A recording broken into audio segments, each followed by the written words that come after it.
Good evening, everybody. Welcome to the Board of Selectmen's meeting for Thursday, February 6th. Please join me for the Pledge of Allegiance. Pledge allegiance to the flag of the United States of America, to the republic for which it stands, one nation, under God, indivisible, with liberty and justice for all.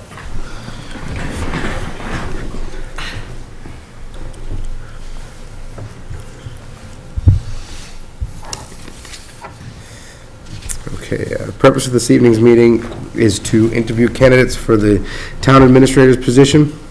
There was quite a few applicants that have been screened by the screening company that we hired. Mr. Gould is here with us as well this evening, and we will get started on those right now. We're actually a few minutes behind schedule, so if we want to call in Mr. Miller. Sure. Is this yours? Not really. Hello. Good evening. Honorable Board, Grady Miller. Okay. Nice to meet you. Mr. Lonnie Tinio. Hi, pleasure to meet you. Pleasure. Mark Real. Hi, nice to meet you. Mr. Chairman, I usually just ask the candidate, open up with just a simple question, and that's, Grady, if you could tell this board what you think is important for them to know about you. Sure. As you've probably seen in my application materials, I have 26 years of local government experience. And I have been in the New England area for about 4 years and have been a town manager for about 3 years in Narragansett, Rhode Island. I have served in a variety of different roles in local government, working at a department level as well as in the city manager's office for a number of years. Mendon really attracts me, and one of the reasons why I applied for this position is that the small town character really has, in my opinion, a high quality of life, second to none for the residents and families who live here. And I've enjoyed working in Narragansett as town manager there and actually being involved in community. And I think that this community is really a gem. It has a lot of the features of a town and country kind of lifestyle, but it also is nearby the larger suburbs and the Boston and Providence area. So I think that this is a great place for me to be a town manager, or excuse me, a town administrator. And I think that I would really be able to lend a lot of assistance with my experience to the Board of Selectmen. What type, in Narragansett, what type of, what form of government is it? Is it same as this with just the Board of Selectmen? The difference, really, it's a council manager form of government, so there isn't the annual town meeting. Okay. However, I will tell you that I've done a lot of, I've been a finalist in a number of communities last year and did a lot of research on Mendon's annual town meeting process that is contained in the bylaws. And I think annual town meetings are great because it allows the citizens to have a greater control and participation in their local government. And I'm familiar with how the process works here. And I think I would assimilate pretty easily to that. Okay.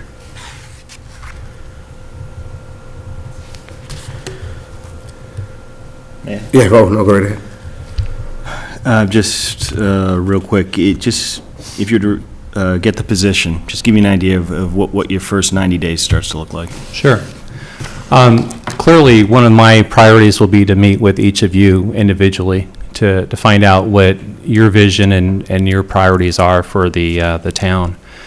And I'd like to try to maintain a monthly schedule with you. And if you can't do it for being busy and such, I understand that.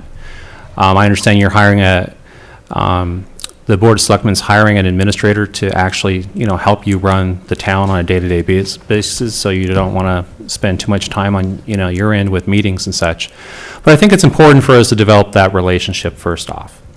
And then I would also spend time with the department directors, the Director of Public Safety, the Highway Department Director, the town clerk, and try to understand what their operations are and what their issues are and what I can do to possibly assist them.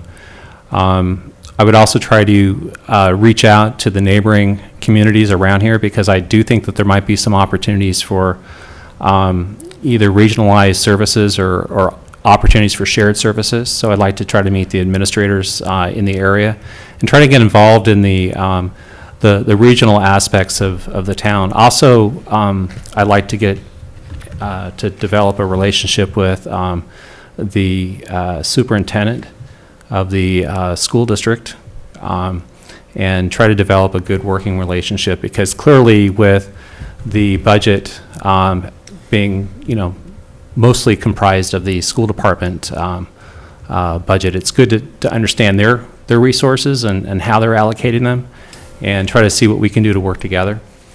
And then I try to figure out what some of the top issues are that the town needs to start addressing, and a lot of those are probably already happening, so to try to get on the train and try to bone up on those. And I know that the 90 days, it's coming up pretty quickly, but the annual town meeting is coming up. So try to make sure that I'm prepared, and I know the Finance Committee plays a very pivotal role in that, and make sure that that all of their answers are all their questions to our answers, or my answers to their questions are all resolved. And so I think that would be pretty much it, and making sure that the staff is all prepared, and the Board of Selectmen have their issues all ready when it comes time for the annual town meeting. Thank you. What do you view as the role of the town administrator in Mendon? I see, if I can kind of go back a little bit, I see the Board of Selectmen as being really the executive, and if they hire a professional manager to work for them and to actually help and assist the Board of Selectmen in running the day-to-day. And so that means the personnel issues, keeping the board apprised of policy-related issues, and trying to bring those to the full board for their review. Also, I think financial issues. I know that the town has been facing some major financial issues the past few years, and so I think the administrator, I think you're going to be looking upon the role of the administrator to try to be creative in trying to tackle some of those issues. And so, but I really see it's the day-to-day administration of the town, and then clearly bringing any issues that need to be resolved that I cannot resolve within my own authority to the Board of Selectmen for their action, and then identifying things that might actually have to end up going to annual town meeting for those actions. Thank you. What was the change in sorry, do you currently still live in Narragansett? That's correct. Okay. And is your intent, if awarded the position, that you would move closer, or that you would stay in Narragansett? My intent is to move here. Since 1987, I've lived and worked in every town that I've worked in. So I think it's very important for an administrator to be active in the community, both on and off the job, and be vested in the community. So my wife and I were looking at real estate here, and there's some, based on, the income for the position and her income, it could be possibly challenging, depending on what's available, but if we wait long enough, there might be the opportunities to live right here in town, and that would be my goal. In addition, just a sideline to that, I think it's also important for an administrator to be involved. I was very active in the Lions Club in Narragansett, and I noticed that there's a Lions here, and so I think it's very important for an administrator to be very active on the job, and that should be the first priority. But I also think it's important to give back to the community in a variety of different ways, and one way is through service organizations. I also have a lot of interest in history, and so any kind of involvement with historical societies or things of that sort, which there might be some positive benefit to the community as well by being involved. So.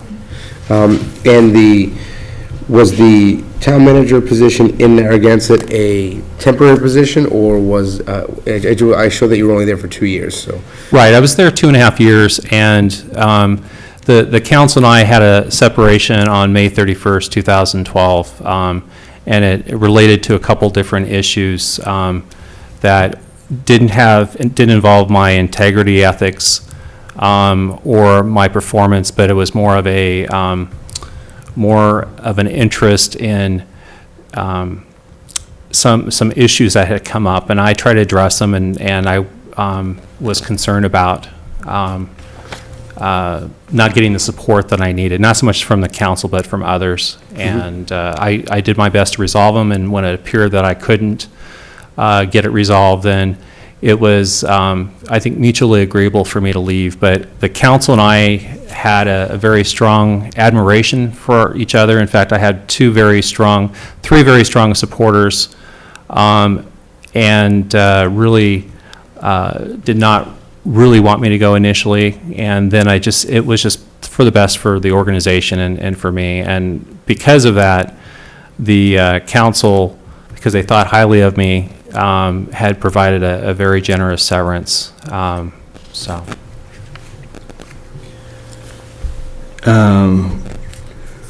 Just based on some comments, it looks like you've probably done a little bit of research on Mendon. And I'm just curious from your perspective right now, what are the maybe 2, 3 challenges that you're aware of or you see for the town, over the next couple, 3 years? Well, I think the finances are continuing to be, it's very tenuous at best.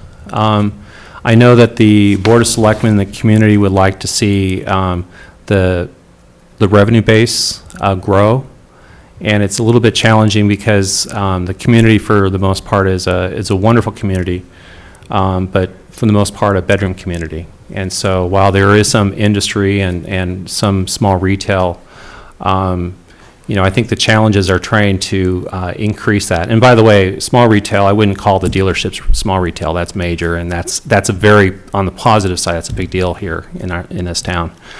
But I think the finance is trying to grow the revenues, because I know that the not being able to give employee raises or being able to take on some of the capital that the town has the needs for is very challenging.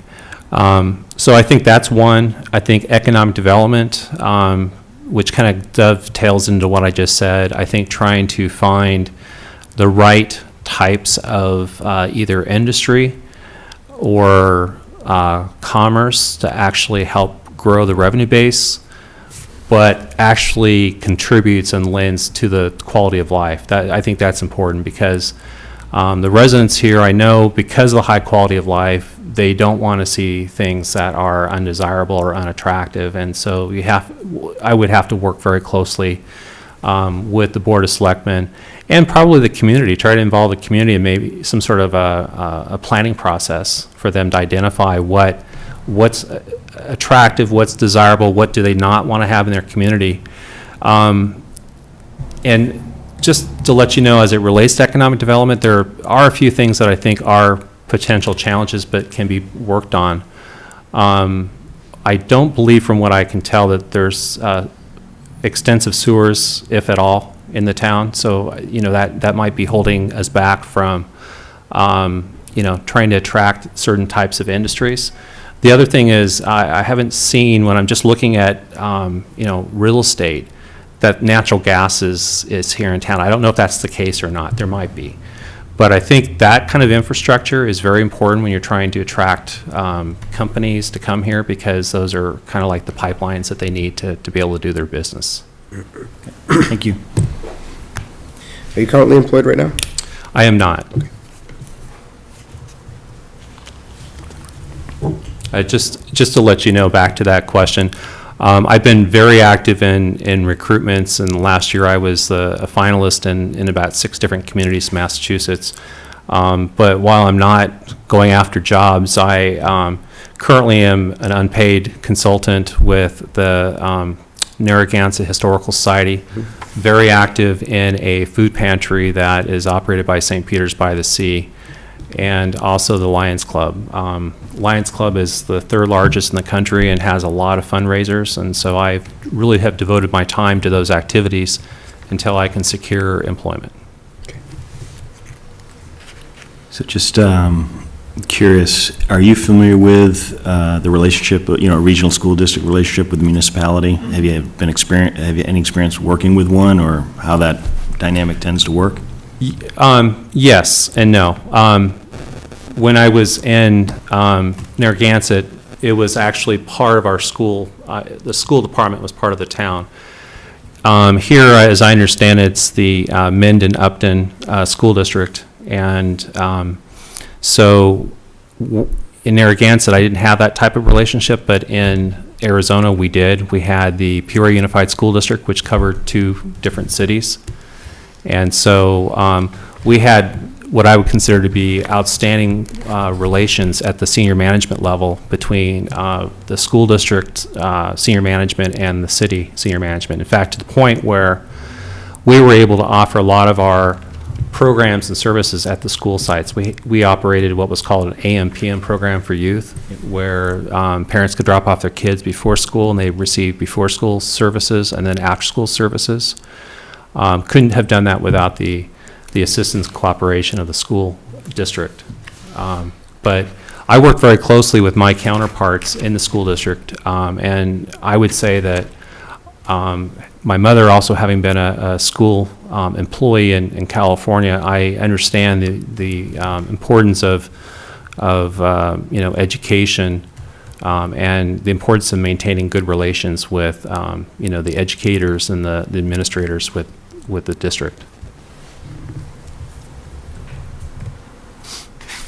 What do you think is your greatest strength and attribute that you could bring to Mendon? I think, when you look at my resume, you've seen that I've worked in a lot of bigger places, and I wouldn't let that scare you because I'll give you an example. I started off my career at a city that was 250,000 people, and then the next move was to a city that was 90,000, and then to a city that was 50,000, and then to another town that was 16,000. But in all that experience, I was able to work in environments where we didn't have the staffing. For instance, when I was in Arizona, the community had just grown from 15,000 to 50,000 over a 5-year period, and the revenues were not keeping up with that growth. And so when I started there as the assistant to the city manager, that's a title you're probably not familiar with, but assistants to the city manager are people who are on city manager career paths. And it's almost like an apprenticeship. You learn from a city manager, and they give you really great assignments. In the case of Peoria, when I was working there, we were growing so quickly that the staff wasn't able to keep up. And so a lot of my assignments were doing things that typically we had in larger cities of that size already established. We had intergovernmental affairs staff. We had public information staff. We had human resource staff. Well, I did those things. I mean, I was involved. I wrote grants, so those are all things that I see in this job here because of the lean organization and not having a lot of the resources within that the new administrator is going to have to be taking those roles on. I see another strength that I have is when I was in Narragansett, I had very strong intergovernmental relation skills that I attribute to what I learned in Peoria, Arizona. And so I was able to actually work with the Coastal Resource Council, and I'm sure Massachusetts has its equivalent of that, and it's probably not the easiest state agency to work with. We had a state agency that had, for many years, declared this area of Narragansett, which is called Jerusalem, a barrier beach, and therefore not subject to being allowed to have sewers. And it had been built out for 60 years, 70 years. And so I made a case that when they put their plan in place, this area had already been built out. The town, prior to my time, had made several attempts at trying to get that approved so that sewers could be serviced in that area. And each time the CRMC, the agency, declined it. Another thing is in our town there, we had 3 state beaches, and we had a park that was operated by Department of Environmental Management. And I had really what I considered stellar relations with that agency. To the point where when there was a problem on either end, we were able to work through those issues. As an example, we had a water bill that was like, $100,000. That was like maybe 10 times what a typical water bill would be. And the deputy director contacted me, and I was able to get to the bottom of it and figure out what the problem was. Well, they had a leak on their end. So after we identified it and brought it to their attention, we were able to work out a payment plan like we would have with any other client, but we didn't charge interest because they were a state agency, and we were able to do things to help them. But I guess my point is, I've had very good working relations with both legislators and also what I consider, mid-level to agency head directors of state agencies. And those come in very handy when you need help. I know, like, in this town, for instance, there's, the highway department for Massachusetts has a number of highways that are coming right through this area, and I'm sure they're the ones that are responsible for maintaining some of those or most of those.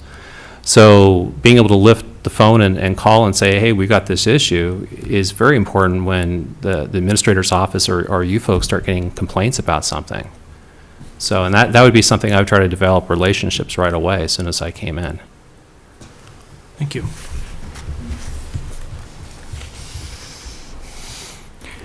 So, man, Yeah, go ahead. can you give, well, change is inevitable, right? And Right. I'm curious if you can give us an example of where the policy or the strategy was to go in direction A and may not have been met with the most positive support from the community, and what sort of things did you do to see that initiative through? Okay. So just give you a situation that actually happened? Yeah. Okay, when I was in Narragansett, we were facing a $2 million loss in state aid.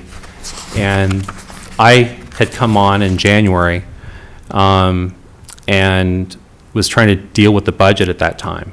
And that was major. So the state, it was one of those downhill situations, so the state was cutting its losses. We know those well. Yeah, and so that was what was happening, and so that was a very big hit to us.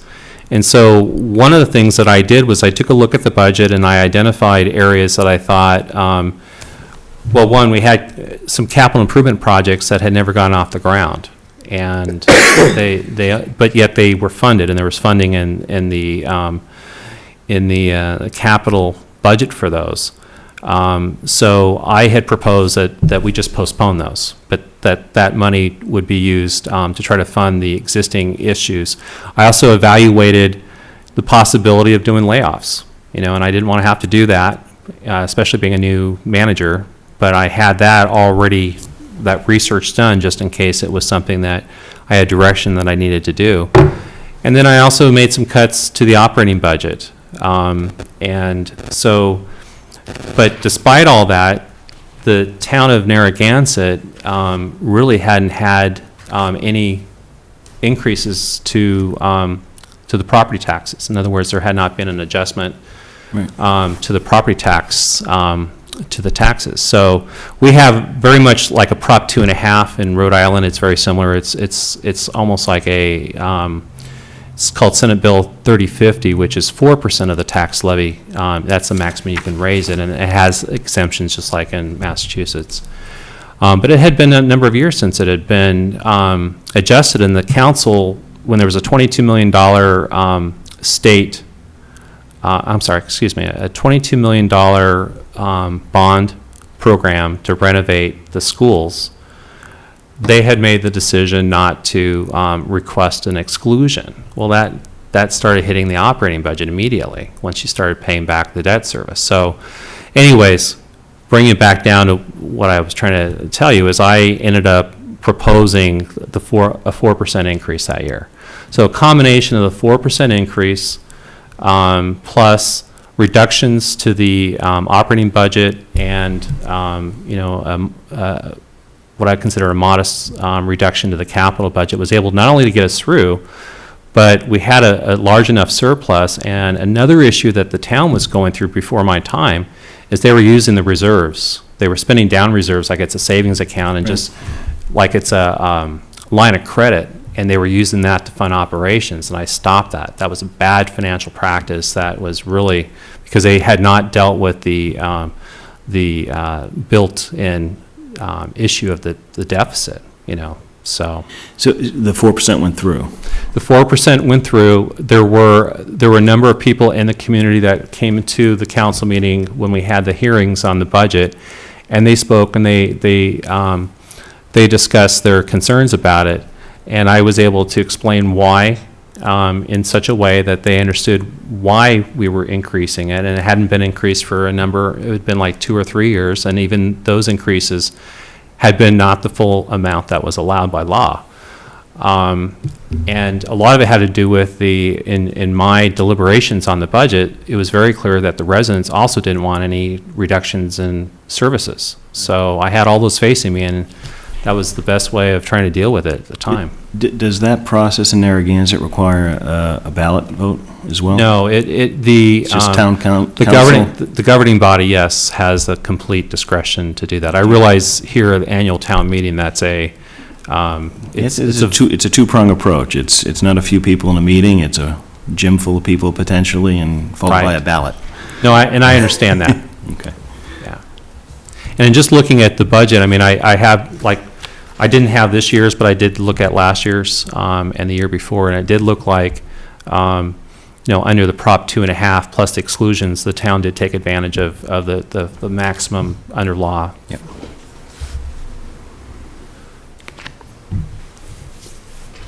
Do you see yourself being in Mendon for the long term if you were to get this position? I do.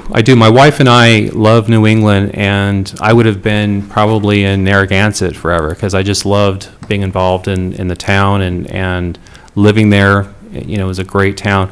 This is a great place to live as well, and I really do see that. If you look at my career, when I was in Arizona, I was there almost 20 years, 3 different positions. And, I'm one that, I really take my job seriously, and I'm not always looking at the next opportunity. And so the situation with Narragansett was, they have gone through managers there. They had that reputation. My predecessor had been let go 8 months before me.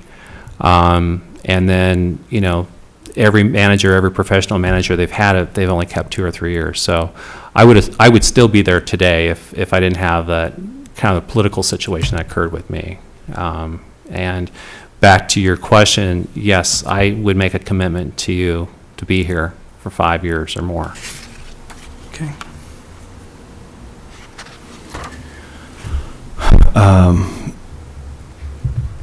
I guess my question has to do with any experience with really, I'll call it applied technology, to bring technology into the municipal operations with a focus on efficiency gain, et cetera. Any examples of that or Sure. use of technology within the operations? No, technology is great, and when I was in Peoria, when we were growing as quickly as we were, that was how we were able to manage and get through. As an example, we were one of the first communities in Arizona that had those touch meter reading systems. It was a wand or a stick that you would just touch the meter box. And then we instituted a radio read system where you just would drive through neighborhoods and pick it up that way. We also used, for our sanitation services, because we were growing so quickly and we were like 200 square miles in an hourglass, but all the population was really in the lower third. We had some leapfrog developments that had occurred in the north end, so that was posing some service delivery issues. So as we were growing, we were able to use some software that rerouted the routes so we didn't have to acquire as many trucks and as many staff people to still do the same amount of work. So it was more efficient that way. I served on a variety of different task forces in Peoria as well relating to IT. When the internet first came about, we started looking for ways to push transactions so people can register for classes online, apply for jobs online, pay their utility bill online. And so I was very much part of that. I wasn't the technical IT person, but because my backgrounds was in communications and I represented the town or the city manager's office, I was looking at really efficiencies and how to not only deliver the service, but do it well. In Narragansett, one of the things that I did there, we had an old aging telephone system at our off-site buildings and also our town hall building. And so I recommended, and we went through a RFP, and we ended up replacing the phone system with a voice over IP system. And so with that, we also gained a fax server, so we can actually fax directly from any of the desktops in the organization. So you didn't have to go to a fax machine. You're faxed directly from whatever documents you had online. I also worked with the staff on updating our website, and our website was a lot more user-friendly, plus people could find information more easily. All of our agendas for boards and commission meetings were all Adobe Acrobat files that had hyperlinks on the agenda items, so when you clicked on it, you got the full staff report. That's really important because our packets for our council were about, on average, 150 to 200 pages a meeting. And so I was able to implement iPads for the council so that our clerk didn't have to spend, every Thursday before a council meeting reproducing the packets, putting them and indexing them and putting them into the books. She was able to actually email the complete packet as one Adobe Acrobat file, and then they were able to go ahead and click on it with their finger, and it went ahead and indexed it by agenda item. It was very efficient. It paid for itself within 18 months. We also found that it was very useful for all, when you get studies, you get these big notebooks, or you have the budget books. Mm-hmm. So we were able to put all that type of information, and it helped them organize that, the reports and the budget books and all that. Trying to think, there were other things I did as well in Narragansett, but I think those are the highlights of what I did. Thank you. Do you have anything further? No, I think I'm good. Great. If anything else you'd like to say? Well, I just want to tell you, I'm very interested in this job. My wife and I have been out here, I would say probably 3 times, and we love the community, and I really see us living here and participating in the town, and I really would enjoy, I think, working with the 3 of you. I see it as a partnership. Obviously, I would work for you, but clearly I would feel like this is something that I could do and do it very well with my past experiences.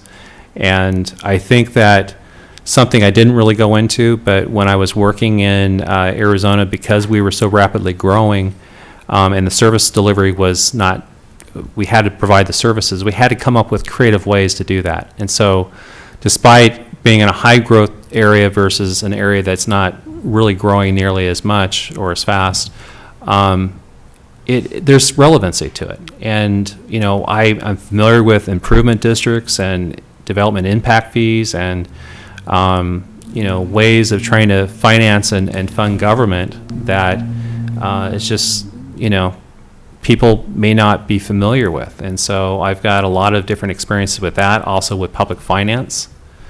So anyways, I think that I would really excel in this job and would look forward to it. So I appreciate you giving me the opportunity to be here tonight. Thank you so much. Thank you for coming in. Thank you. Thank you. Yes, sir. I have a question for the candidate. I don't know that we're taking questions from the audience, but I'm not against it. But, what do you guys feel? I don't mind. You all right with it? Sure. I would be interested in knowing what the candidate would expect for support from the Board of Selectmen and how he would know whether or not he was getting it. If you'd like to answer, but Sure. you're not compelled Could you to. repeat the question again? I can't remember what he said 2 minutes ago. I think the go ahead. Yeah, I'm wondering what you would expect for support from the Board of Selectmen and how you knew or that you were or were not getting it. Okay. Well, I think it's all in communications, and I think that if you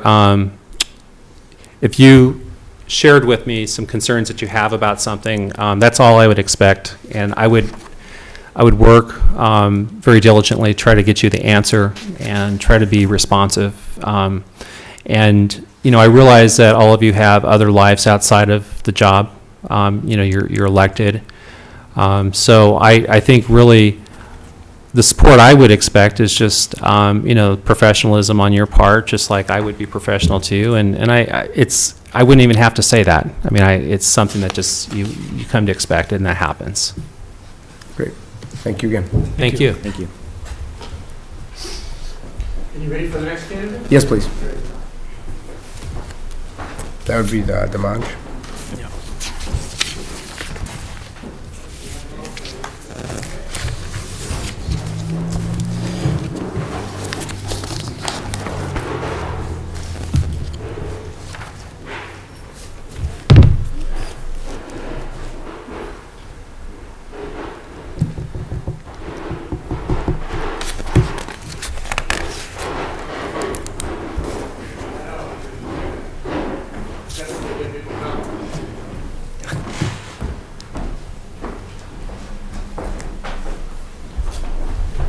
Seat of honor.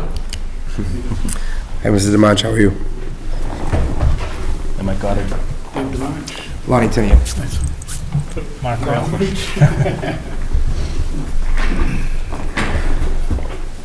David, the board has all your submittals. I would just ask you to take a minute or two and tell them what you think it's important for them to know about you.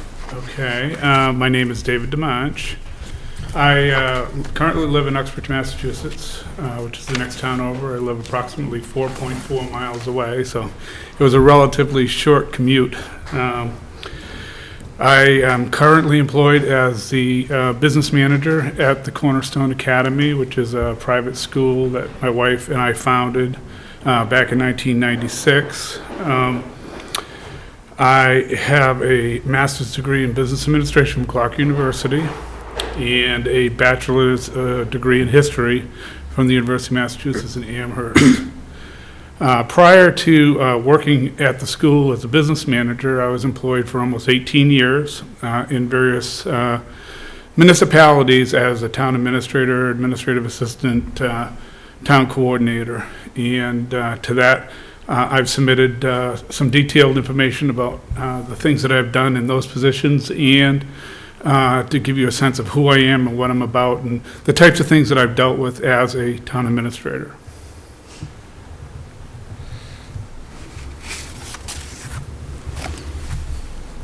Go right ahead if you'd like.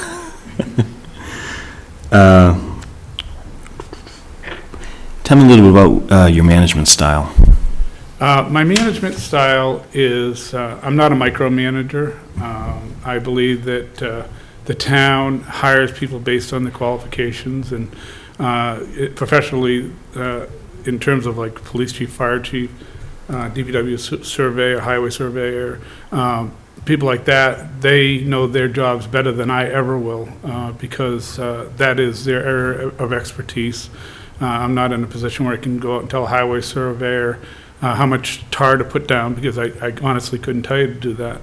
But in my capacity as a manager, I see myself as a facilitator in situations where they need my expertise, you know, on a personnel matter, on a management matter, on a purchasing matter, on things that would involve the level of expertise that I have in budgeting, finance. That's where I come into play and how I would interact with the various department heads. I have an open door policy. I look at my situation is that you know, every citizen in the community is a customer. I'm very customer oriented. If somebody comes in and has a complaint, I feel it's my responsibility to listen to them and to help them to the best of my ability. And and I work for the board. You know, the board is my boss. They're who I report to. You know, ultimately, you ask me as a manager to help you to make decisions. I formulate reports, I gather information, I provide you with the information to make decisions. I will give you my opinion on certain things, but ultimately it comes down to the Board of Selectmen to make the decision.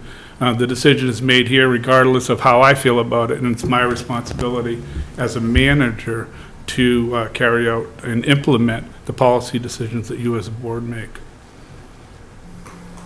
Thank you. What do you think the most important function of local government is? To serve its citizens, to provide the basic services that government has traditionally and historically provided. Fire safety, public safety, maintaining safe roads, educating children, providing the services that our society requires in order to be a civil society and to have order in the society. You know, the police, the fire, the DPW, the schools all play an important role in, you know, serving the people of the community. Ultimately, once again, it comes back to the taxpayers who are our customers saying, you know, these are the services that we're paying for. We want the highest quality service for the best cost possible. How do you balance, going back to the management style, we're responsible for the overall municipal budget. Okay. Right? So how do you balance managing the budget and expenses and things of that nature while facilitating, I guess, and and micromanaging is the wrong word. Okay. But to some extent, I think there's sort of this balance between managing expenses with the various departments that are under our office, right? Okay. So how do you deal with the idea that X says I need this much information, you know, this much tar, you know, and we don't have the money to do it, things like that. So how do you balance the expenses with what the professionals are telling you they need? Okay. One of the ways I do that is through department head meetings. I'm a firm believer in having department head meetings, discussing finances in the situation that the town is in. As a resource, you know, sitting down with that individual who wants to tar and saying, all right, we have priorities, and is this an absolute priority, you know, in terms of its purchases? Is it going to jeopardize the public safety? Is there some, you know, impact to it that's going to impact our residents and the taxpayers of the town of Mendon? The second thing I do in terms of, I believe in terms of managing a budget, and that has worked for me in a couple of the communities that I've worked in, is to have a financial team. And that encompasses having your either your superintendent, school business manager, your finance director, your town treasurer, town collector, assessor, accountant, all of those people that are critical, a member of the finance committee, a member of the board, involved in the process, so that everybody is on the same page when we're putting the budget together, so that when we come to the point of actually presenting the budget on the town meeting floor, there's a consensus among all the parties that this is something that we've all agreed upon. And at least we know if there is some dissent between the parties, we know what the reasoning and rationale is on why there is that dissent. Sometimes you can't make that balance, but at least it spares, you know, unnecessary debate on the town meeting floor. It looks like you started off as a town administrator from Millbury and then took a job in Carlisle, I did, yes, sir. and then, so Carlisle was November, 3.5 years roughly? Approximately 3 years, yes. And what was the change in Carlisle that, Well, a couple things happened. One is my wife's school, which is her dream. And, you know, I support that dream because she's my wife and I love her, and I always, it's been something that she is incredibly gifted at. And we had lost the lease of the building that we were in, and it required a very rapid, it was a 6-month window between the time when we found out that they weren't going to renew our lease to the point of where we had to open our doors again in September. And it really put me in a panic mode because I wanted to see the school continue. At the same time, that 6-month period I had to spend looking for a building, upfitting the building in terms of, you know, putting in bathrooms, putting in handicap ramps, putting a fire suppression system in, and those kind of things that needed to be done in order for us to open the building. But also at the same time, fortuitously, the town of Uxbridge, where I had worked previously, their administrator had left. and they asked me if I wanted to work there. Two of the members of the Board of Selectmen at that point have come to me and said, hey, we know you just left Carlisle. We know you have another project going, but we need a half-time person here, and could you help us fill in? So I filled in there for the better part of a year. And then after that, once the building was open, then I resumed my career in government. Over in Bolden? Yes.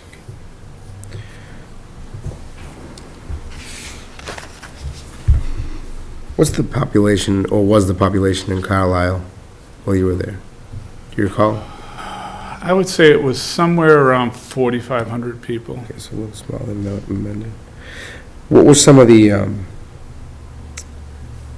hurdles that you had in Carlisle? I mean, closer to this, it's closer to the size, and I'm assuming same form of government, three-member board of selectmen? Three-member board, yes. Yeah, what were some of the hurdles that you saw there? I feel that Carlisle is probably close to a Mendon. All right. Might be slightly smaller population-wise, but might be under the same.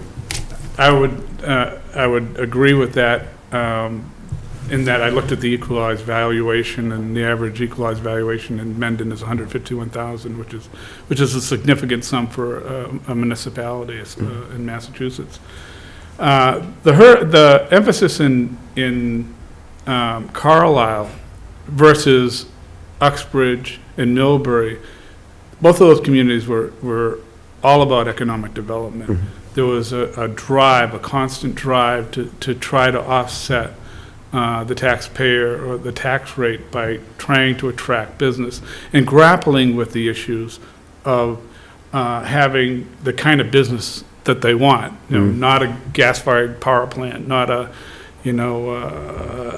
medical waste facility, that kind of thing. And those were the kind of things that drove and still drive a town like Uxbridge. In Carlisle, there was more of an emphasis on preserving open space, maintaining a sense of, they didn't want a big town, the big downtown. They didn't want economic development.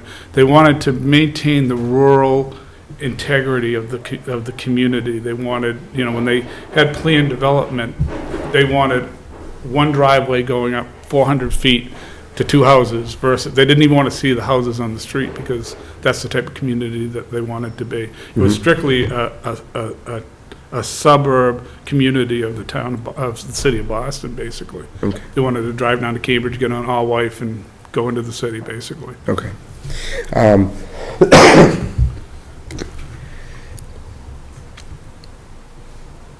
In the town of Mendon, you need to take both of those and merge those together. Well, that's what I was going to actually lead to, is that, because I have looked at.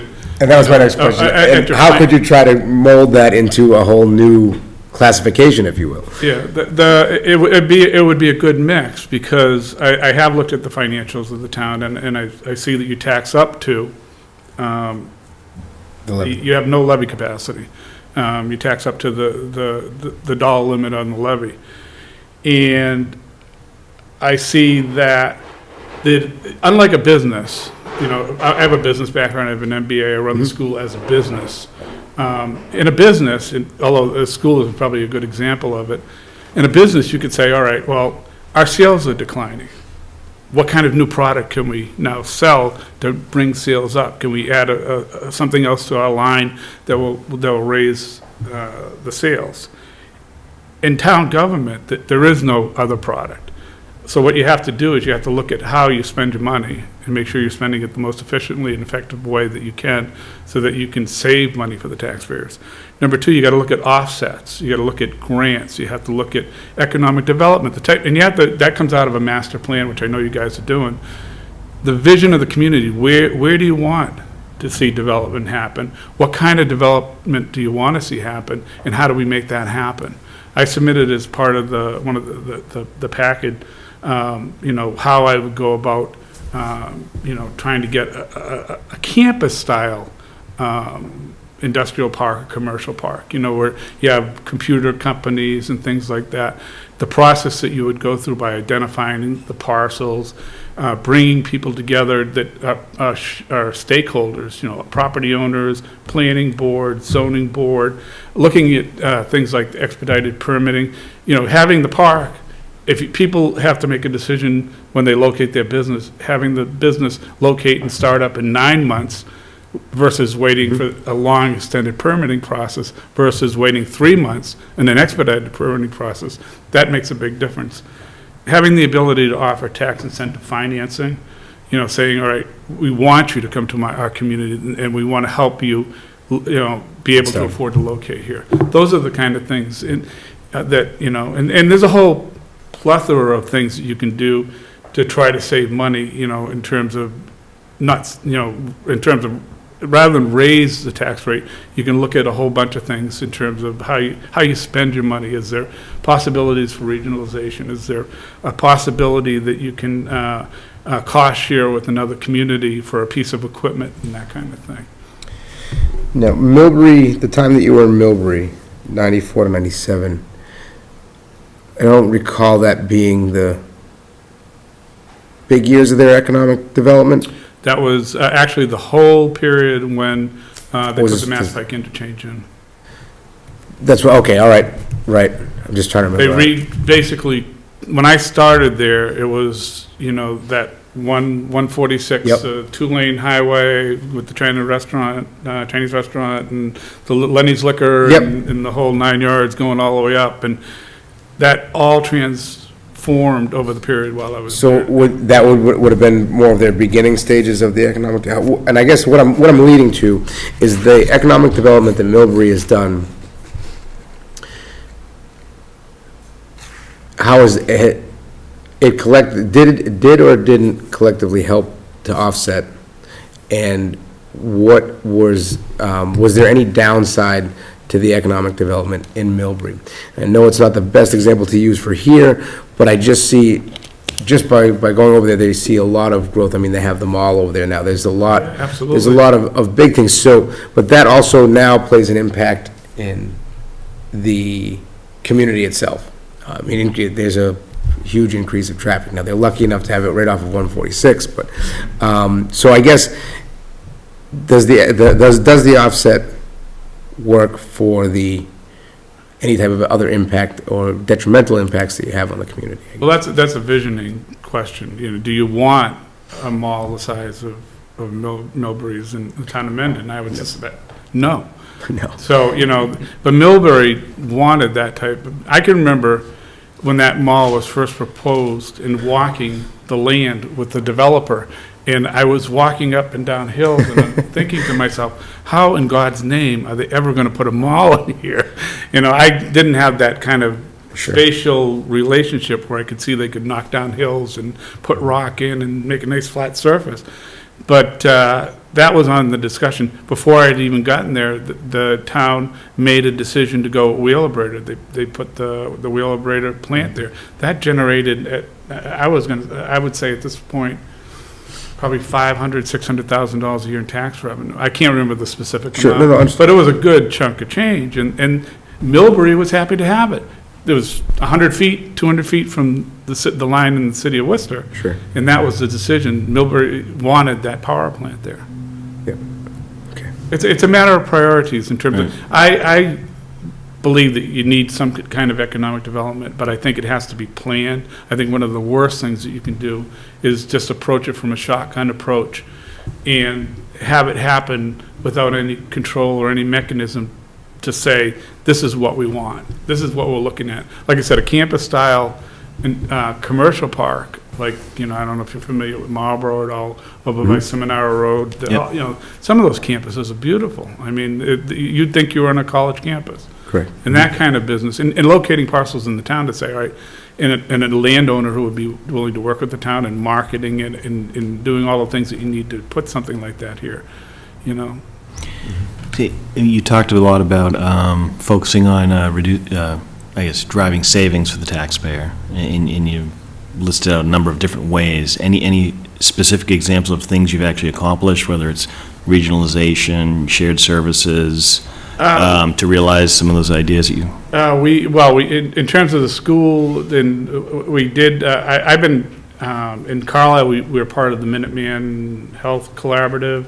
Carlisle, we were part of the northwest branch of Wheelabrator, in terms of, trash and refuse removal, those kind of things. I'm trying to think of a specific example where, in terms of between school and government, opportunities to share office supplies, share the expensive office supplies. I know that I've done it, but I can't right off the top of my head think of a specific example that comes to mind. But, yeah, those kind of things exist. It's a matter of getting other administrators, which is one of the things that I would do if I was your administrators. I'd be talking to other administrators and saying, are there opportunities out there that we can, work together? We shared a veterans agent. That's a classic example. The laws in Millbury, we shared a veterans agent, I believe, with Oxford and Grafton at the time. There were 2 or 3 communities involved. The law requires that they be contiguous communities, kind of thing. So Yeah, we share with Upton, I believe as well. Upton and Hopedale, so, yep. And maybe even Uxbridge. Do we do Uxbridge as well? Great. You ever had any challenges kind of corralling all the department heads to march in lockstep against the strategy? have I had challenges? Yeah, have you had any challenges? Because, I think to some extent, you talked about visioning, and I think to some extent, we need to set the direction of fiscal policy and other areas that the department heads really need to get behind. And as the town administrator role, I see that role being the one to sort of bring everybody together to execute against the policy we set. Well, I think that comes out of, like I said, out of a team-building strategy through department head meetings and unilaterally making decisions and without, that's a feedback mechanism. Yep. You hear from them and you say, all right, well, this is what this, and I can relay that back to the board. I can say, all right, this is what people are thinking, kind of thing, and not to be like, reporting back on them, but saying this is what how they feel about what we're trying to do. And, that's, once again, comes back to the board to say, all right, well, that's something important.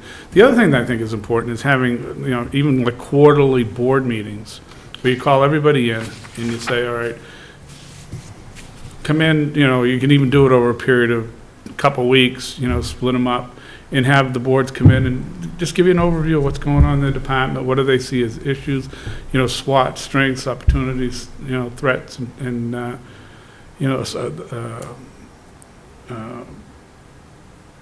an opportunity to just express what's going on with them and to get a sense of what's happening in their departments. Do you call it, Rich, the drip effect? Drip fit. Yeah. Drip fit. We'll get away from the drip fit. Anything else? I'm good. I can keep going. All right, go ahead. I'm only kidding. We do joke a little bit here. That's all right. From examples of where you've been able to apply technology to the municipal operations to drive scale efficiency, things like that, any concrete examples of how you've been able to do that? Actually, I am very technocentric, and we actually, when I was in Uxbridge, we had one of the IBM System 36, which was a mini computer, the big box with 20 meg in it. We thought we had owned the world, and they took it in the building with a crane, and had to create a special room built for it. Those kind of things, in terms of. In Millbury, we networked the whole building. At the time, it was Novell. We did the wiring and ran wires all over the place. And I actually helped them. You guys? I actually helped when I was in Uxbridge. I actually helped the guy that we hired to lay the wires down. We were making our own Cat5 and plugging them in and that kind of thing. In every community that I've worked in, I'm a big advocate of technology. I see what it does. I understand how it works, and I think there's a place for it. Great. So, got a couple I want to ask everybody. No, But you're a neighbor, so I'm kind of curious as to what you see as 2 or 3 challenges facing Mendon over the next couple, 3 years? Well, like every community in the Blackstone Valley, I think it's a question of maintaining the historical integrity of the community. You know, what we talked about earlier about, all right, well, we need economic development to some degree. We're not sure what that degree is and where it should be. But, you know, the character of the community, you know, the architecture and the historical importance of the community, preserving that, and preserving that sense of community that you just don't get in a larger community. I've seen, you know, communities that you go to and there's no sense of, you know, of place. You know, here you know your neighbors. You go to the market, you see your neighbors, you talk to your neighbors. And there are communities where that just does not happen. So how do you, you know, so preservation versus change, and just It's a how do you manage change when faced with some level of public opposition? I think You've got a split community on your hands. We have a strategy. We need to drive some change, and you've got a fairly vocal. You're going to always have opposition. I think realistically, any change, it's just human nature. I think that you know, you're always going to have someone who's going to think it's not the best thing to do or the right way to do it. But as long, I think you have to sort of look at it in terms of the greater whole, and whether it is truly something that fits the community and makes sense. So how do you drive that? How do you get to success? Right. Success is building consensus in the community for what it is that you're trying to do. Right. And how is that done? You want to build a school, and you say, well, geez, people don't want to pay for a school. You have to convince them in terms of laying it out. Why are we doing what we're trying to do? And building upon, you know, almost like community action, where you have informational sessions and you talk about, you know, the benefits of it and why we need it, and it's just not an extra. This is something that we really need to do. In your experience, have you been faced with that sort of dynamic, and what were the things that you did, and were you successful? I've had experience. You talk about change. I've had experience where we've had things that we didn't want. When I was in Uxbridge, we had actually 3 things happen. One is that it was during the late 80s, there was the housing boom, and there was a concern about all the condos that were going in, and they wanted to implement a moratorium on condos, and that was a huge issue. Then there was a proposal by, at the time, Enron. They wanted to build a gas-fired power plant in Uxbridge, and they knew where they wanted it, and they ended up building it 100 feet over the line in Burrowville. But Same thing happened here in Mendon, by the way. It's just in Blackstone. and there was a lot of public discussion about that. I mean, town meetings that literally filled the room and filled the auditorium and filled the cafeteria, and you know, and then we had a proposal. Actually, there's 4, a racetrack. You know, they said, all right, we don't want gambling in the community, and people got all up in arms about that. And finally, at one point, there was a proposal by, I want to say it was the Mass Aeronautics Commission to locate a secondary airport in the Blackstone Valley, and they were looking at the Douglas-Uxbridge line. And the support that came out for that, I mean, the 2 communities got together and they completely, you know, said, we absolutely no way want this to happen in the Blackstone, happen in our communities. But so I guess I've had more experience from that angle than, Yep. But like I said, I've had other things where I've had, you know, situations where, you know, trying to get people on board and say, hey, this is what we're trying to do, you know, and even working with department heads, you know, there may be, like, a highway surveyor may be an elected official, like he was in the town of Millbury, and I had absolutely no control over him. I mean, he was his own guy, nice guy. I got along great with him.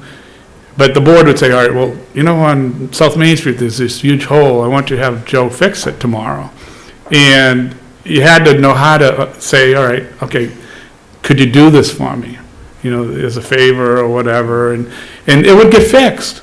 And the reward in that is that I made sure that the next meeting of the Board of Selectmen, when we were on the cable, I said, hey, I just want to acknowledge the fact that, you know, Joe did this, you know, at the request of the board, and you know, gave him some recognition for the work that he had done on behalf of the board and on behalf of the town. So, Made everybody look good. it's a win-win. And you were the guy that did it. It was, like I said, it was a win-win, that kind of thing, you know? I'm good. Thank you. Thank you. Anything you have in closing? I just had a couple questions, actually. What do you, as a board, see as the highest priority for an incoming town administrator? What would the first 3 to 6 months, you know, what would I be focusing on as your town administrator? I think organization, getting our office back to an organized area.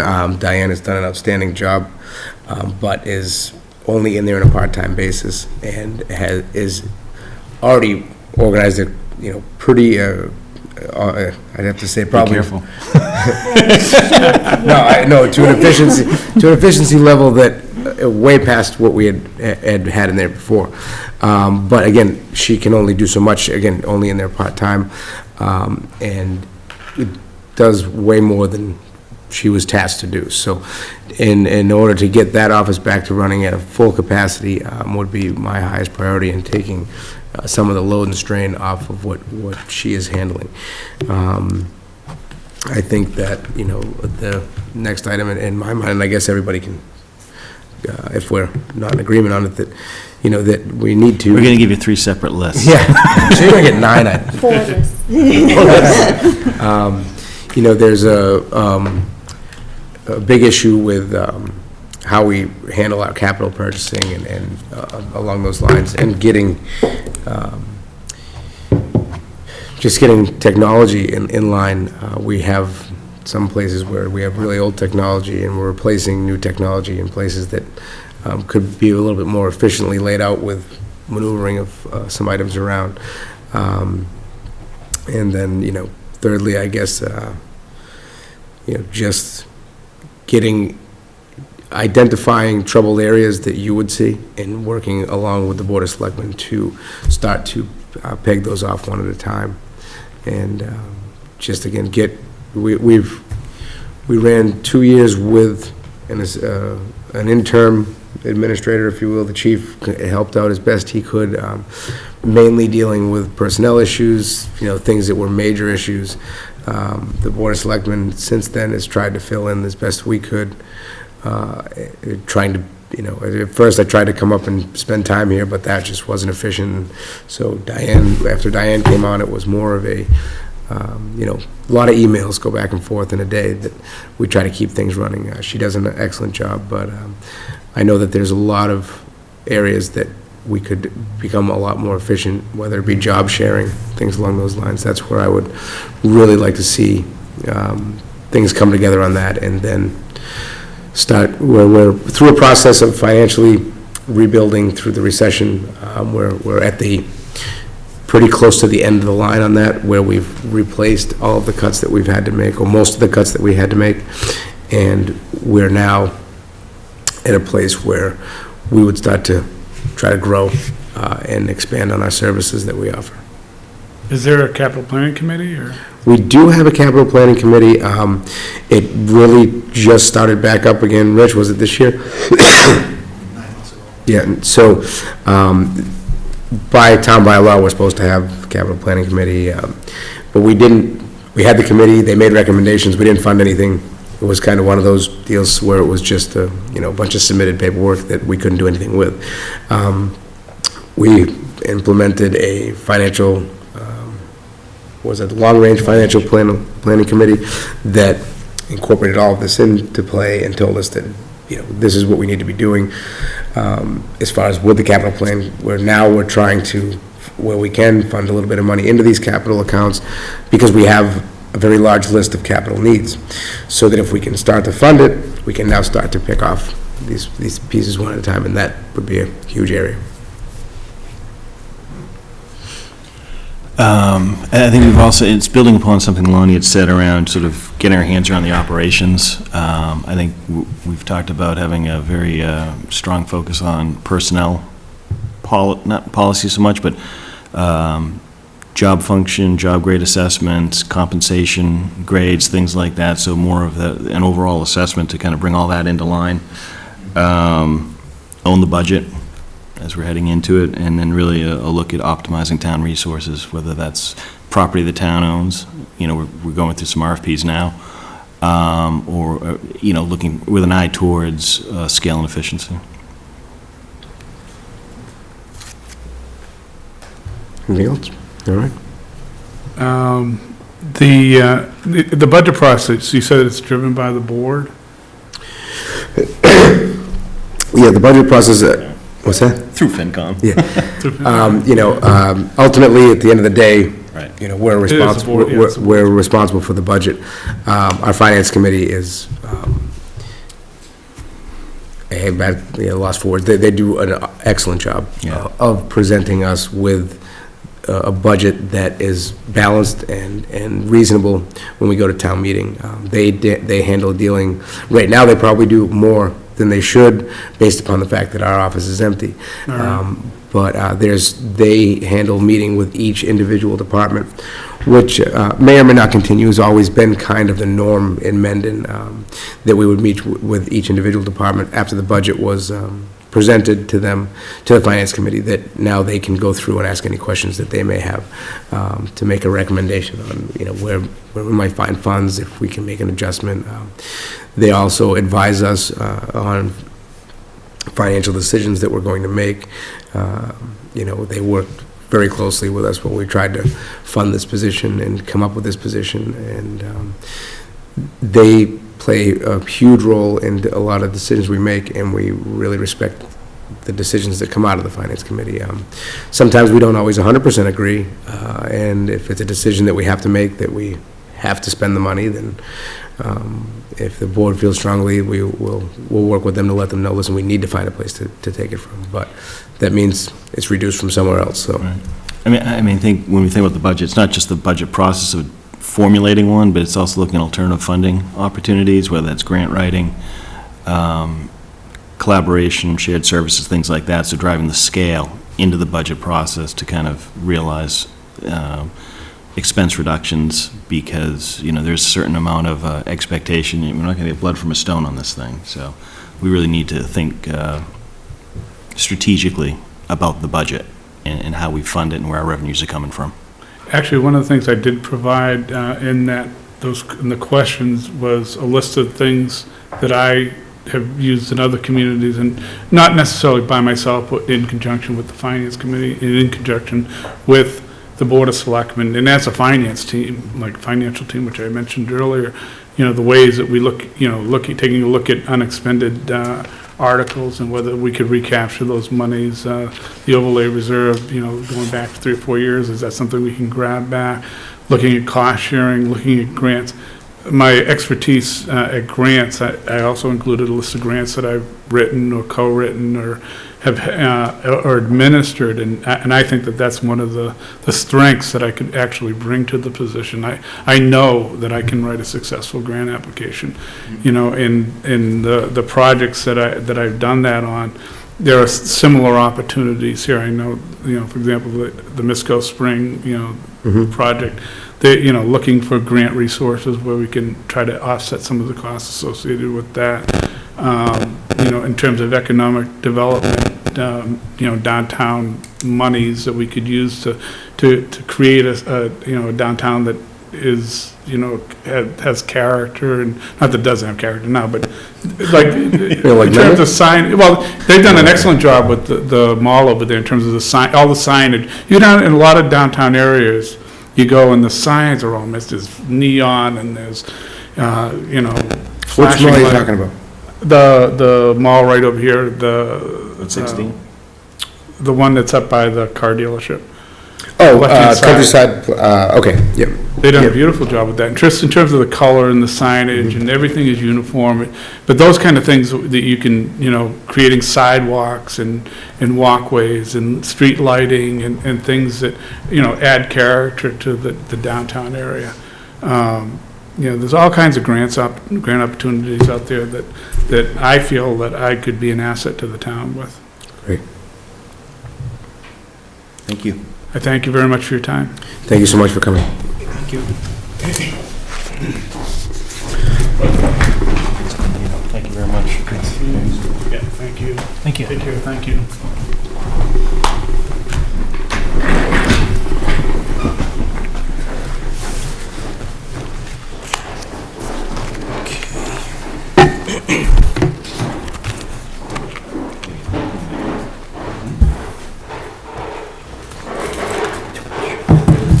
Stuff in my pockets.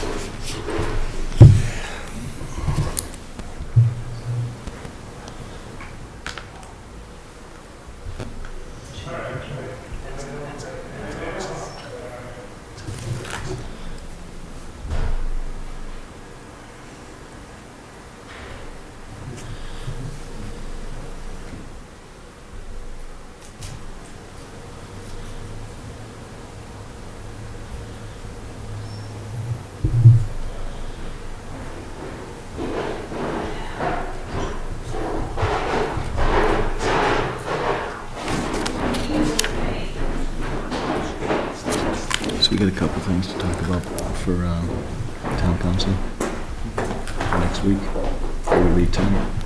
Do I need to talk to him? Yeah, well, Hi. Hi. This is Kimberly Newman.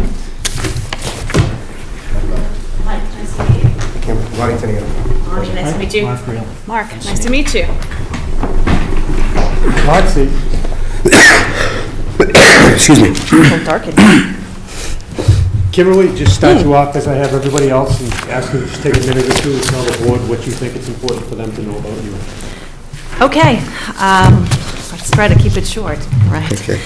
A little bit about me. I'm from Rhode Island, probably like most of you. Most of my family is originally from Woonsocket and then has spread to different areas. So I have family that currently lives in Uxbridge, Woonsocket, Pawtucket, most of Rhode Island, Canton, Massachusetts. I'm from the area. I went to the University of Rhode Island for both my undergrad and my master's.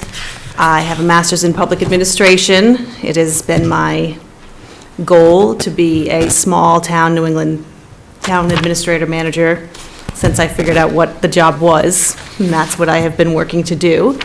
After graduate school, I applied around the country, typically what it's called, it's like an apprenticeship. A management intern program is a full-time paid apprenticeship program that's in a city manager's office somewhere. There's not a lot of them in New England because typically New England communities don't have a lot of money to hire full-time interns out of graduate school. So I applied and was hired in a city in Florida, which is how I ended up down there. I was there for a little while. They offered me a position, full-time position, because I had worked in HR, I had worked in fire, I had worked in parks, I had worked in special projects, and they had offered me a position.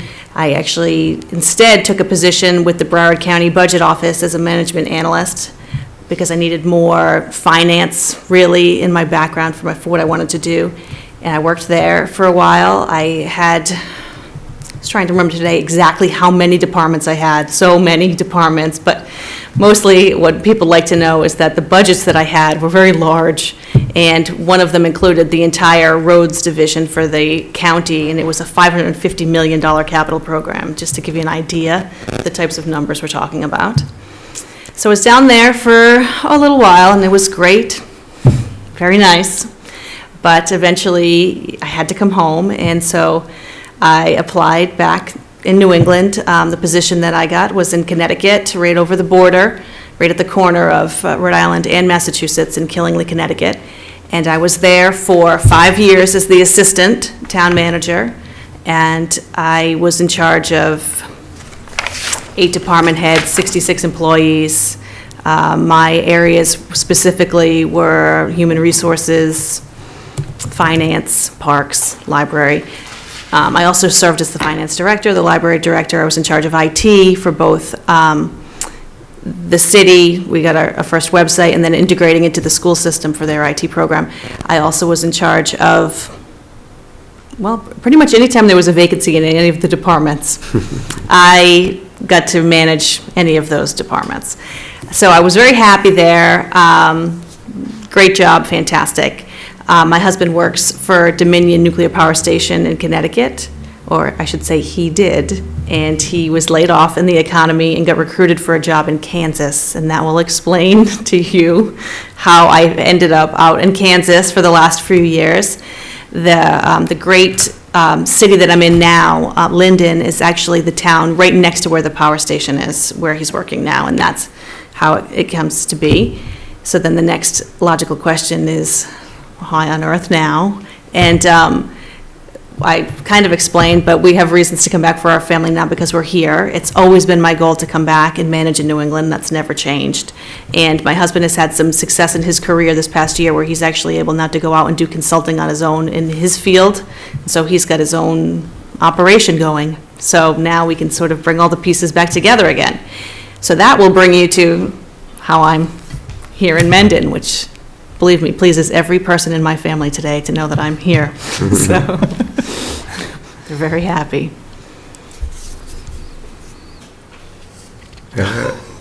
Okay, I guess I'll. So, tell me how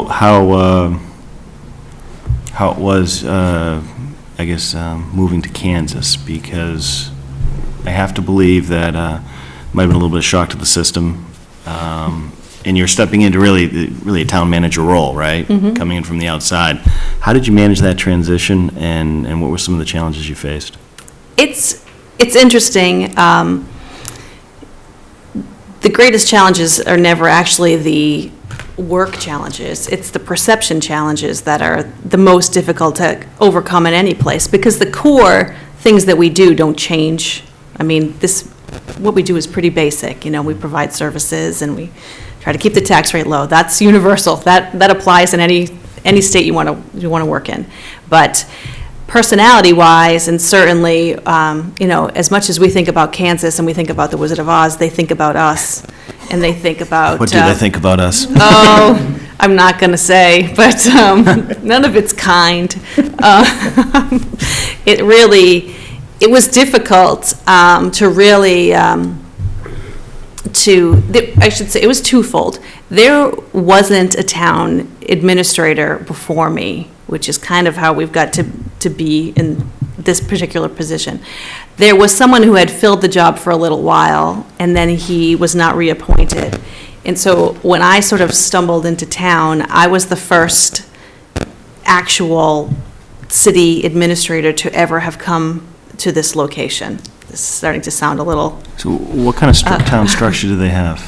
Well, there's 8 full-time employees, and we have police and fire and clerk, and we have, you know, the highway department, and we have, you know, it's a little bit different, and since all of our revenue functions, the majority of that is handled by the county, because the county, their structure, which is right across the street from us in a beautiful building, of course, and we are right across the street.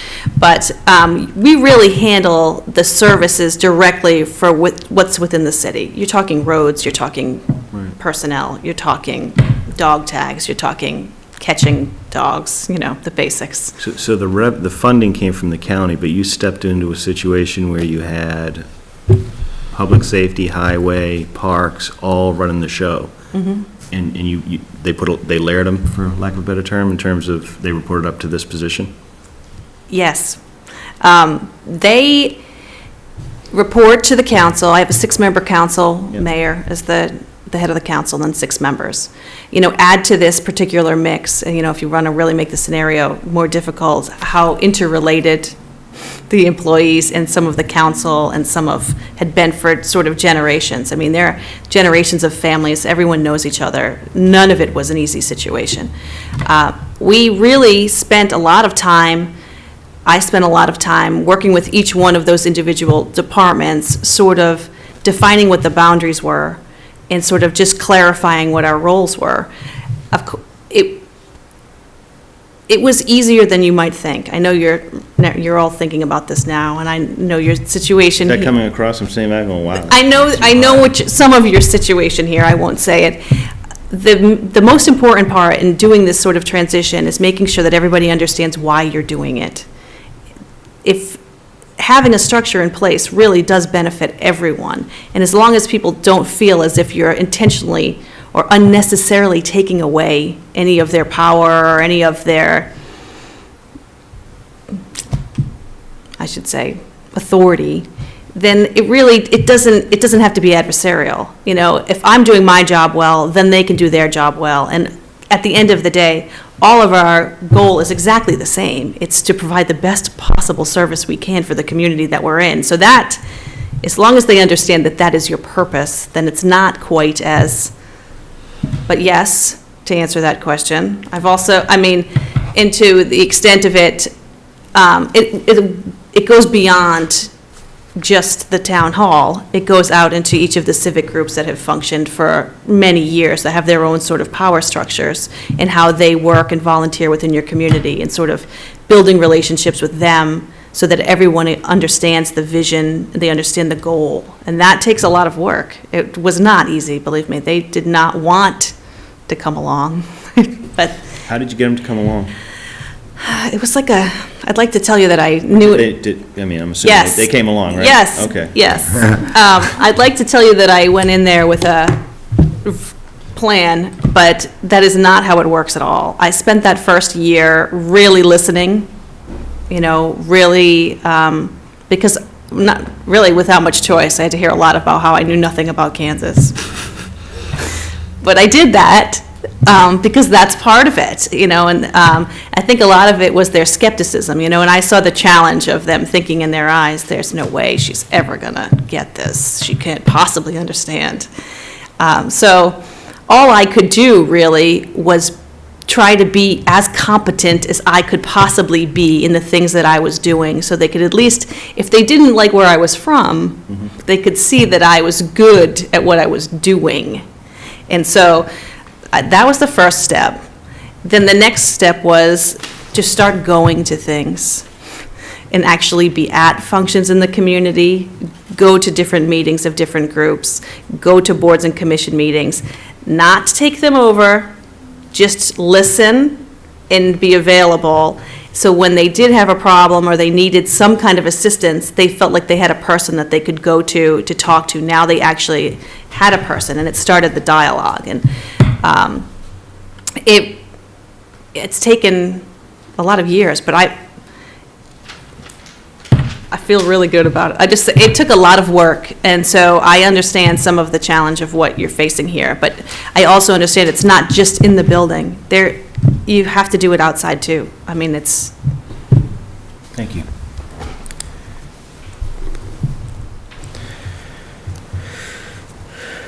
So, in your role of director of head of IT, help me understand what did that role comprise?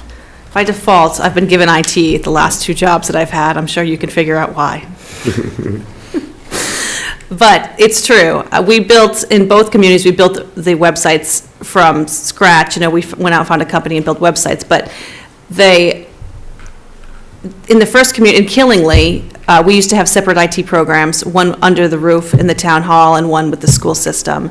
And I worked with the school system and the IT guys that they had to sort of come together, make a contract, and integrate our two. So, we went from 2 different email systems into one. We talked about doing financial software packages. We considered it. We're right in the middle of a bond issue, and people were afraid they might complicate it, but we talked about the idea of consolidating even more technology-wise with the school district when I was there. But the basic IT service consolidation, that was pretty simple. Those guys actually went on to then form a consulting company and do that for more municipalities. And then now I have the website. Obviously, we started our first website, with Linden too, using the same exact company. I built them. They're not Java-based, but they're, template. They're not that difficult, but you know what I mean. Selecting them, going through them, finding the right company. What do you see the role of IT in municipal operations? This feels like a loaded question because you all have iPads in front of you. I love it. Okay. No, it's very important that we figure out the balance. You know, it creates a big target if it looks too flashy, but efficiency is incredibly important. And so if we can find ways to modernize and do things better and justify them, then yes, is my answer to that. I mean, Examples of actually finding ways, modernizing and demonstrating an ROI? we web broadcast our meetings. We've certainly stopped printing as many things as we used to print, and now we upload everything to the internet in a way that's easy to access and download our annual report, our budget in those ways. I can talk about how we use Facebook. You know, that's a double-edged sword. Yeah. But we have it controlled in such a way that there's a disclaimer that says this is just a place for information about events. You know, if you want real information about another issue, you go to this website. It's actually been very effective. And I wish it hadn't been as effective as it, but it is incredibly effective for getting people to know when a budget vote is. It really is. We've talked about doing iPads at meetings instead of doing actual packets, but I think that's a little too progressive for where I am. I'm not quite sure how you are here, but we've talked about it. Well, I mean, it's kind of, the bigger question is how do you balance, say, 21st century technology with communities that don't necessarily all want it, right? Right. Really, it's about making sure that residents can see the direct return on investment. It's difficult sometimes when they don't have it at home themselves.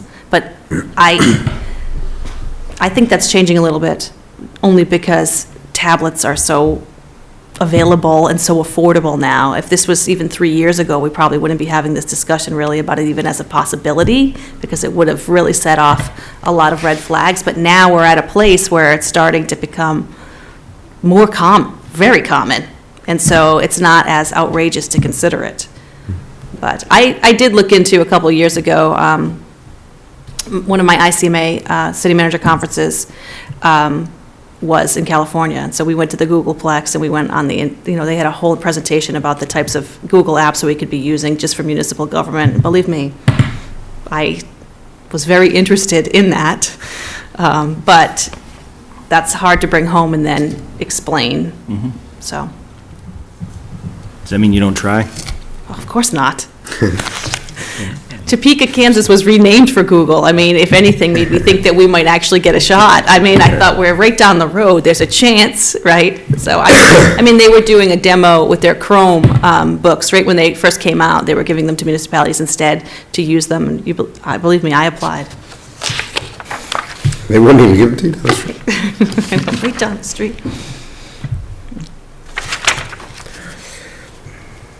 Has there been any opportunities, or what is the perception, either in Killingly or in Linden, in your experience with economic development and economic growth, to help offset, just the residential taxes where they seem to be, especially Linden? I just looked it up on the map. It looks pretty rural.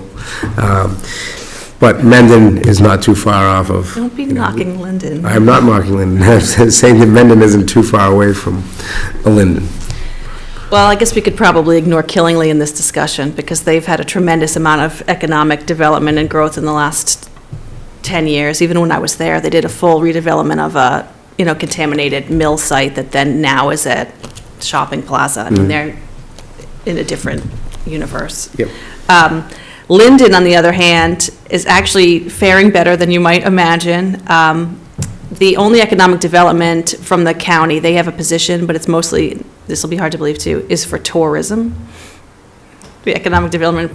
So all of the economic development, incentives, business interaction, business meetings coming into a community is done through the city. That is all through me. So I have to deal with all different types of scenarios, and I understand the challenges, existing business owners versus bringing in new business. This is the same everywhere, too. This past year, I helped facilitate, we did a $3 and change million project, which in our town is a big deal, and a redevelopment of a site that was a grocery store into I don't know, what's a good comparison around here? Grocery store? No, well, it was a grocery store site, but now it's a gas station / pizza / food / convenience, quick and go, quick stops, some kind of. Extra Mart, Cumberland Farms. Very fancy Cumberland Farms, like a very elaborate one with seating. That's what we that station from, and that came from just conversations that I had with the company. Then we also took another site that we had that was a social service building, office building, and worked for a year, emailing, meeting with, and really dividing and sort of pitching the idea to a couple of local hospitals to put a doctor's office in, and we did that this year too. We're currently working on getting a pharmacy in, but that's for all the new things.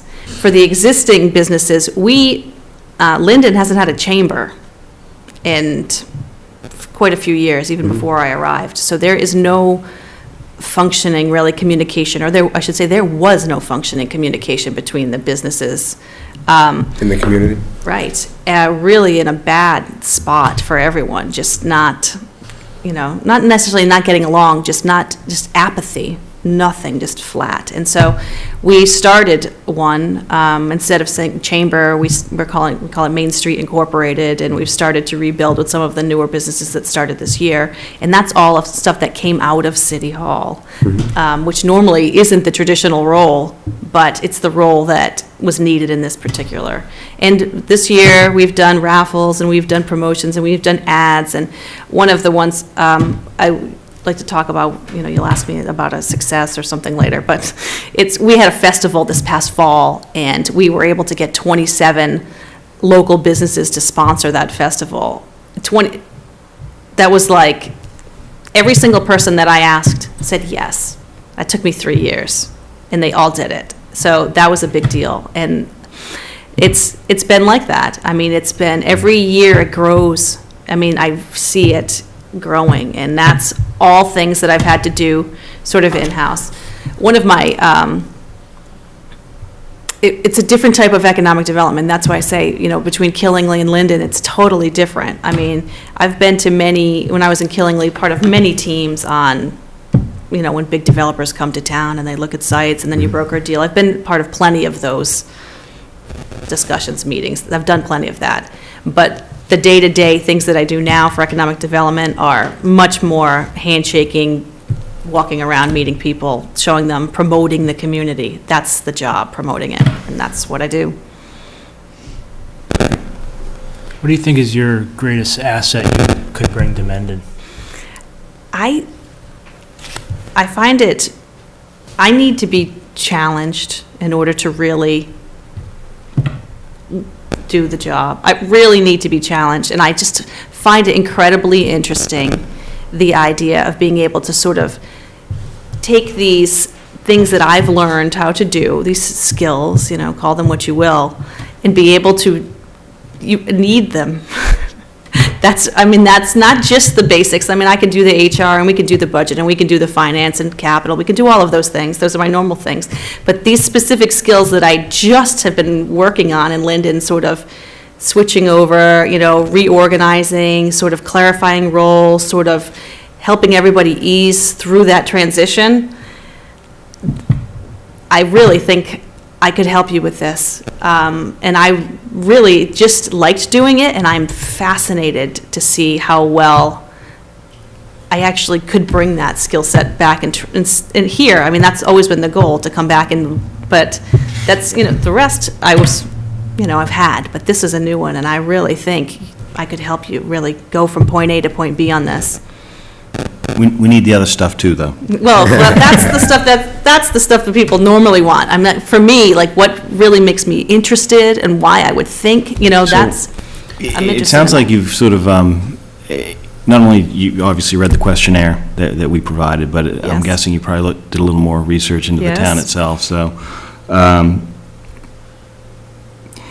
2 or 3 things that you see as challenges? 'Cause you're referring to things, I'm sitting there going, I'm thinking about which questionnaire question is she referring to and what we're trying to do, but I'm kind of curious from your perspective, you see, what are the challenges you see facing Mendon right now? I have to say, I'm a little bit biased, just to begin with, because I've already been here. I know Mendon anyway, so it's not as if I'm coming in brand new and I'm seeing it all for the first time. And When were you here before? I used to be, my great-grandparents lived in Uxbridge, and so when I was a kid, we were always up over here and through here. It was very interesting to sort of be back through. I mean, my sister lives in Canton, but I've been through. This isn't my first fresh eyes, but it looks very, this is going to sound clean. That's a street. Very neat. Very impressed with the housing quality and the conditions of the housing but again, I'm coming from Kansas, so, just, it looks very nice. It does. The challenges are obvious, right? You have different types of economic development spread in different pockets in different places without any clear focal point. That's obvious. But it doesn't necessarily look disbanded. I mean, it's clear when you're coming down that some thought has gone into what has been developed. It's not just scattered. Right. So I see that. I really didn't see anything that gave me pause when I was going through. But I didn't also see an incredible amount of change from what I remembered, which made me think I remember this. It was easy for me to recognize where I was, which I don't know if that's necessarily a compliment. You know what I'm saying? It's been a while since I've been here, and Actually, to us, that is a compliment, that we were able to develop what we have developed, but not lose the character of Mendon. I mean, there's a way to sort of lose yourself in development somewhere, and that happens a lot, and you're just so excited to have people come in that you don't think about it, and that's really the danger of what happens when the economy does turn and things start going. You got to have a clear idea of where you want to get to and what you want it to look like when you do, because otherwise, everyone will start looking exactly the same, and you don't want to do that. You want to have a distinction, and it's hard with so many communities, Thank you. I know that you mentioned that you're looking to really get back to this area. Are we competing against any other communities at this time or are you, I should say, are you interviewing in other communities at this time? I am interviewing in other communities, but what I will tell you is, from the beginning, the location of Mendon, the size of Mendon in this specific interests me a lot more than potentially some of the other things that might be happening in other places. And there's not like I said, there's not a person that's related to me that would ever speak to me again if I didn't consider working in Mendon. So it's on the top of everybody's list in my book, including mine. And so You're not just saying that, right? No. Yeah, it's not just a line for all the interviews, I could right? call my mother right now if you'd like, and she would tell you, or my sister. My sister hasn't even let me mention the name of any other place since I've arrived, and I'm staying at her house, so believe me, I've been abiding, so I've been talking about Mendon for a while. Good. And what I do see here that I do like is that Killingly and Kansas are both long-term. Mendon is clearly looking for long-term. We don't want to be a stepping stone. I guess I don't necessarily need to ask. It looks like when you... Go ahead, you can ask, it's Yeah. fine. It looks like when you get where you're going, you tend to stay there. I'm very interested in finding a community that I can actually care about and live in. This is a true statement. One of the challenging things about sort of coming back home and choosing a location, like I said, my dream has always been to be a manager. This is what I saw for myself. I've been struggling with the question that people keep asking me about what's next. What is your career goal? this is as far as I thought. I really, I have great ambition. I do, but not more so than I want to just I want to be happy with what I do. I mean, I really care about it. And so I wouldn't worry about that part at all. I'm not looking to, stay here and then leave again. I'm not moving again.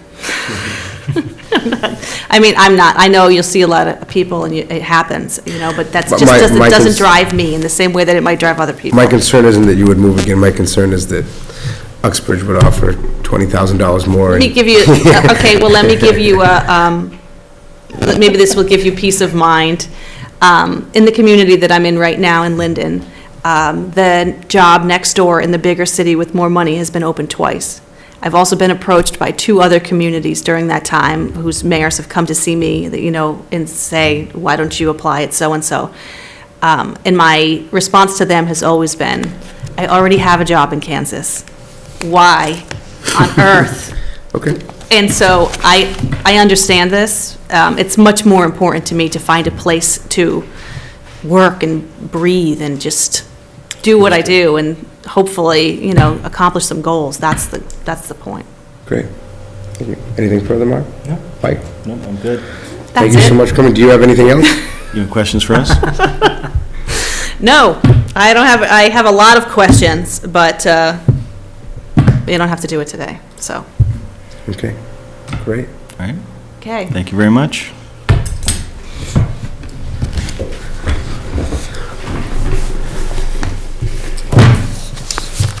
Shake your hands again, but that was like 5 minutes ago. Nice meeting you. 5 minutes ago. It's been a while. It's longer than you think. It goes so fast.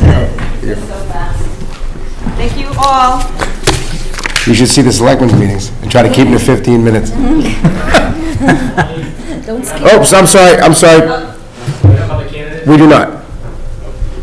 Okay, 10 minutes. Okay, good. Thank you so much. Thought she was back in Kansas with Oz behind the curtain.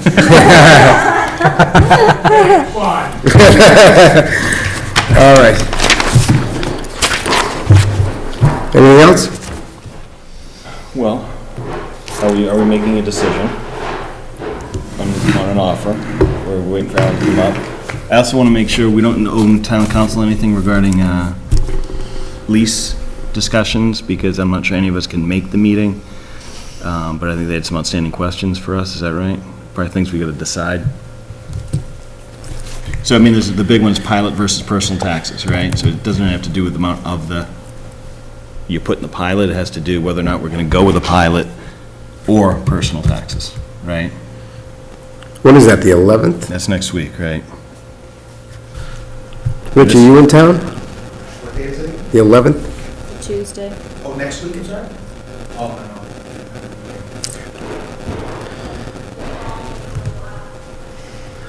Let me adjust that. I think Bob sent us that email, right? So we should probably just run through and probably, if we can't attend, we just need to give them some direction on where we want to take it, right? What time is it at on the 11th? Is it 2, isn't it, in Quincy? 2. I can actually be on that, be there on a call. I can't be on site, but I can do it via phone. So do we have a decision whether or not we're promoting going pilot versus taxes? I don't know that we have to make that decision for that meeting. I think that what we should get out of that meeting is look at finding the difference between the two, because we can't even make a determination on the pilot until we get something that the assessor's can assess. Because again, at the end of the day, The lease is going to be written up one way or the other, right? So right, we don't have to, it doesn't have to be, we don't have to sign it on Tuesday. I think that this will be the. Do we need it for the town meeting? No, I would say that what that is allowing us to do is allowing us to actually Okay. make the lease. What we're doing now is probably a pre-step Okay. in the fact that we're starting to set some terms by starting to put together the lease. Okay. So if they're not, I was more concerned making sure we're ready for town meeting, right? In a couple weeks, so if that's the case. Yeah, I don't think, I mean, I'll call him tomorrow, but based upon the email, I think, I felt like, well, let me just pull the email Yeah, it was from, from Bob, right? yeah, it was February 4th at 3:27. Oh, hello. Okay, so, all right, I just want to. Let me just look it up. Do you have the email right there? Oh, can I use that? If you don't mind. So, do we intend, because we only had 10 minutes of desk left, right? So if we intend to discuss or deliberate on the candidates, we should probably do that before we're on a, this was filler discussion until Alan came back up, honestly. So, Change the disc?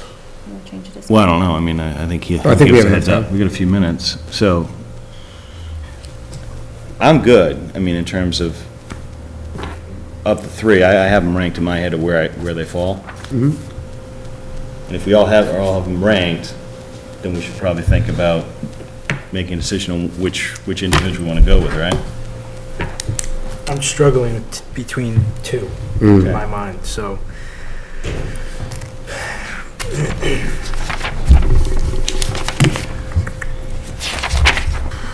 Want me to start? Yeah, why don't you go ahead? Yeah, I think, I thought Kim was the strongest candidate, I was leaning that way. followed by David, and then Grady would be third on my list. Yep. And I think- really liked Kim's energy. I think that's what Mendon needs is someone who's looking to. Yeah, I mean, I think they both have, David and Kim both have very similar experience. Right. But I just felt one's going to drive it, and Yep. one's might facilitate it. Right. And I'm a little more leaning towards, we need someone who's going to drive this. Right. In my mind. So that's sort of some of my thinking on it. My opinion is, or my choices would be David number 1, Kimberly number 2, and Grady number 3. I really feel that David has a good grasp of what is going on in the area, in the valley. Has worked in the surrounding communities, which really relate to Mendon. And I really think that, that aspect of it gives him is where I feel he gets the upper hand. He really understands how the government works around here.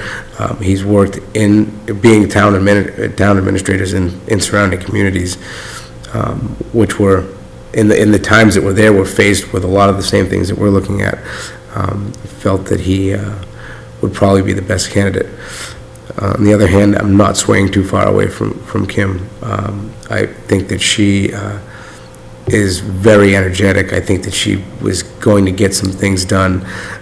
She obviously went into a state that doesn't necessarily love people from Massachusetts, and was able to, probably by sheer force, kind of force her way into the community and become a city manager. Again, that's no small feat. And the learning curve that she had to take to get to that point is slightly mesmerizing. I can't imagine having. Well, I can imagine it, but I mean, she really. I mean, that's a big mountain to climb, I think, and. So, I mean, again, I still feel that David would be my top choice, but I can't, I would not take one thing. I don't think that we would, at the end of the day, be in any trouble if Kimberly was I thought we in. got 3 great candidates, so thank you. I think, I agree, I think David's local, living in the area, understanding, working in different areas, I think that's clearly a positive in his favor. But I lean back to the assimilation to Kansas and her, Kim's ability to do that. I'm not sure I would doubt her and her ability to come to this community in this Blackstone Valley and be able to assimilate and drive some things for us. Yeah, one thing I was going to say is I agree with you on the experience David has had in the area, but it might not be a bad idea to have, because I don't doubt that she could come in here and figure everything out. But I think it'd also be good for her to come in with some fresh eyes and maybe come up with some different ideas for this area, so. I mean, the one thing I'd say more on the con side, I do wonder sometimes if she's coming in with sort of a predefined plan, saying, knowing the answers without necessarily, and I didn't ask my 90-day question, so that's on me. But I did hear a lot of listening. I know she assimilated to Kansas, and I think that, but I do think sometimes I'm kind of listening and saying, okay. She kept talking about what's facing us, but she didn't really tell me what was facing us, when I asked that question. But other than that, I think she'd be pretty strong if she's our choice. Again, I felt that when the answers that David gave were clear, concise, and without really hesitation, it didn't veer, were straight on. Again, if the choice, I think that David is the first choice. If Kimberly is our choice, I don't think at the end of the day we're going to be in trouble. But I think that David really has a good grasp on what the needs are for Mendon and where we need to be going as far as that goes.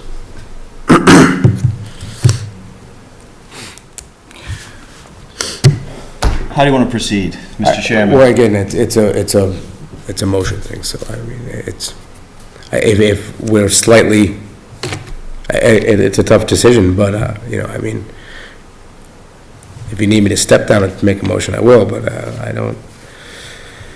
Mark, do you have a motion you want to make? I'm just curious, but I'm not really clear on Mark's point of view. What my point of view, I thought that Kimberly was the strongest candidate, just for mostly the reasons Mike had mentioned. So I'll make a motion to offer Kimberly Newman the position of town administrator. I'll second. Discussion? All in favor? Aye. The ayes have it.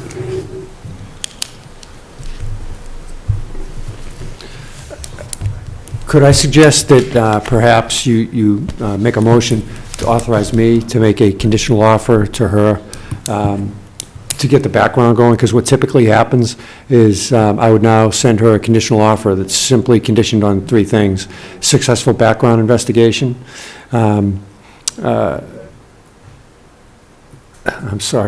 successful background investigation, medical clearance, and successful negotiation of an employment agreement. So the background takes a couple of weeks to do, typically. So if we get the conditional offer off to her, it has nothing about benefits or salary or anything else in it. It's merely a mechanism for us. We can't do a background until we have a conditional offer. So if you authorize me to do that tonight, I can get that to her ASAP. Once it's signed and comes back to us, we begin the background, and at the same time, you should begin negotiations with her on an employment agreement, and then it all comes together at the end. Our background is done around the time that you have an agreement worked out. So typically, that's how this proceeds. Want me to make the motion? Sure. Oh, sorry. Yeah, go ahead. So I move to allow Alan Gould to offer Kimberly Newman the employment agreement, go through the background, and what was the other one?